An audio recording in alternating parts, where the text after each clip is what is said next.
Hello and welcome to this lecture on Introduction to Web Development. In this particular lecture, we will learn about different terminologies about what is a stack, what is a front end, what is a back end, what are client servers, and everything like that.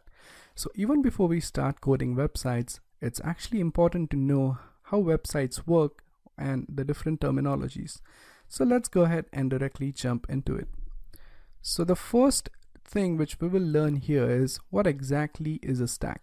So you might have heard this term quite a bit. That is, you have a technology stack, we are using this stack, full stack web development and everything like that. So what exactly is a stack? So any website or any web application which you have actually is built using multiple technologies. So for example, even if you want to build a decent web application, you cannot just do it and use a single technology and build an app from ground up. Instead, what you have to do is that you have to use different technologies depending upon your project requirement, combine them together, and using all those technologies, you are able to build a single application. So the combination of multiple technologies together is nothing but it's actually a stack or a tech stack. So now let's go ahead and take an example of a stack in order to understand in a much more better way. So any website which you build is actually going to comprise of two parts, the front end and the back end. Now we have multiple technologies on the front end and we have multiple technologies on the back end as well. So normally this is what a front end actually looks like. So you have HTML. And HTML stands for Hypertext Markup Language, which is going to lay out the structure of your HTML page. So HTML is a technology which does just the part of a job of building your website. Then comes CSS, which stands for Cascading Style Sheet, which is actually responsible for styling your entire website. So it's going to perform functions like coloring the buttons, having images on your website and everything like that. Then we have Bootstrap, which is going to make your website mobile responsive. Then we have Vue.js, which is a JavaScript framework which is going to allow you to build components and make your website more interactive. Then on the backend side, we have Node and Express, which is actually going to help us configure the server and set up the routing for your web app. Now, if you don't know what routing is, we are not going to go into the details of routing right now, but we are going to learn about it in the Node section. Then finally, we have Postgres, which is the database which stores all the data related to your website at a single place. So this is how a stack actually works, and this is just one stack over here which we have used. Now, in this particular stack, we have used a very specific set of technologies, and depending upon your project requirements, you might also use different technologies here as well. So instead of Vue, you can use something like Angular or React.js, and instead of Node and Express and Postgres, you can completely replace the backend with some framework like Django, PHP Laravel, or Python and Django. So you can use different combinations of technologies together to form a particular stack. Now, once we know what exactly a stack is and how different technologies can be combined together to form a stack, let's now go ahead and learn what is a front end and a back end. So front end is nothing but all the stuff which runs on the client side, and the client is nothing but the end user of your website. So on our side, when we type in google.com on our browser, all the stuff which is present on our browser or runs on our browser is actually the front end stuff. So all the technologies which run on the browser are called as front-end technologies. And the examples are HTML, CSS, JavaScript, and all of its libraries. So for example, let's say if you open up a web page and if you view the source code of that particular web page, you will find that on the browser, we just have HTML, CSS, and JavaScript. So this is actually the front end. And now let's talk about the back end. So all the technologies which work on the server are called as the backend technologies. So for example, when you go ahead and type in google.com into the browser, what technically happens is that that request from your browser gets sent back to the server, and the server is the one which actually has to send back the data for you. Now, the technologies like Java, PHP, Python, Node, Express, actually helps us to run the server and configure the server in a way that it's going to respond back to the client. So all the technologies which run on the server are nothing but the backend technologies. So now let's learn what exactly is a client-server architecture and how websites work. So as you can see, this is one of the most simple diagrams, and it's actually an oversimplified diagram of how the internet works. So on the right hand side, you have a server which is going to serve you web pages, which is connected to the internet. And we also have all these devices like a laptop, a mobile phone, a smartphone, and a desktop PC. So now whenever you go ahead and request for a particular web page, what happens is that the server is going to find that web page and it's going to return back to you. So for example, let's say if you type in facebook.com/your-friend's-id on your PC, laptop, or a smartphone, so that particular request is sent to the server.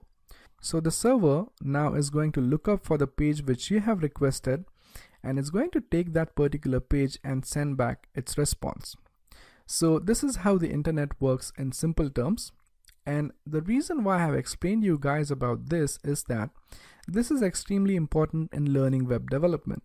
And the reason is we have just now learned that websites are all about the client-server architecture, which means that the client sends a request, the server receives the request and sends back a response. Now, in this particular course, we will be covering two sections: the front end, which is related to the clients on the left-hand side, and the back end, which is related to server. So first of all, we will start learning about the client-side technologies like HTML, CSS, Bootstrap, JavaScript, and Vue.js. And then once we complete that, we are going to learn about the backend technologies like Node, Express, and Postgres, which are the technologies related to the server. And once we know both of the front end and the back end, finally we are going to work on a project which is going to combine together the front end and a back end, and we are going to build a huge project out of it. So that's the reason why we actually went through all the details of how exactly a website works and what exactly is a client and server, the client-server architecture, and everything like that. So from the next lecture onwards, let's start learning about the front-end technologies, and the first technology we are going to learn is going to be HTML. So thank you very much for watching, and I'll see you guys next time. Thank you. Hello and welcome to this lecture, and in this lecture we will learn how to install Visual Studio Code on Windows. So simply go to Google and search for Visual Studio Code. And the first link which pops up is going to be the official link for Visual Studio, so simply click on that. And here you will actually have the option to download Visual Studio Code. So simply click on the downloads option right here. And as you can see, you will have the download option for Windows, Linux, and Mac. So simply click on the Windows option over here according to your operating system. And once you go ahead and click on that, it's actually going to start downloading Visual Studio Code for you. So once this download is complete, you simply have to go through the installation steps. So give it a little bit of time for Visual Studio Code to download. And once it is successfully downloaded, now we can simply go ahead, open that thing up, and we can go through the installation steps. So as you can see, we have the setup wizard. Click next, accept the agreement, click on next. Here's the location where Visual Studio is going to be installed. Click on next, next, click this option, click next, click on install, and Visual Studio Code is now going to be installed for you. And as soon as it's done installing, it's going to launch Visual Studio Code for you. So now, right now when I open up Visual Studio Code, as you can see, I have a bunch of files previously opened up over there because I was already using Visual Studio Code. But in your case, you are going to have a blank editor. Now, if you close Visual Studio Code and if you want to reopen it again, simply go to the search bar and search for Visual Studio Code, and you will have the option to open up Visual Studio Code over here. So that's it for this lecture, and I'll see you guys in the next one. Thank you. Hello and welcome to this lecture. And in this lecture, we will go ahead and learn how you can install Visual Studio Code for Mac. So in order to install Visual Studio Code for Mac, simply open up Google and search for Visual Studio Code. And the first link which pops up is going to be this link right here, which is going to be the official link. So simply click over here and it's going to take you to the home page for Visual Studio Code.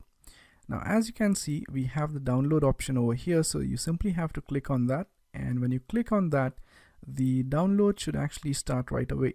So as you can see, Visual Studio Code has actually started to download, and once this file is actually downloaded, you can simply open up this file and install VS Code. So now I can simply open this thing up, and once you have that particular file, a small Visual Studio icon is going to appear on the right hand side of your taskbar or your dock. So simply click on that particular icon on your dock and this is what you will get. So simply click on open and it's actually going to start installing Visual Studio Code for you, and as you can see, it's going to straight away open up Visual Studio Code, which means now Visual Studio Code has been successfully installed. So now when you close out of Visual Studio Code and if you want to open it up again, simply hold the command key and hit the space key, and your Spotlight search is going to open up and you can simply search for Visual Studio Code. And as you can see, I have two versions of Visual Studio Code installed over here. So you simply have to select Visual Studio Code 2, open it up, and you're good to go. So that means we have successfully installed Visual Studio Code on Mac. So in the upcoming lecture, we will go ahead and start writing some code.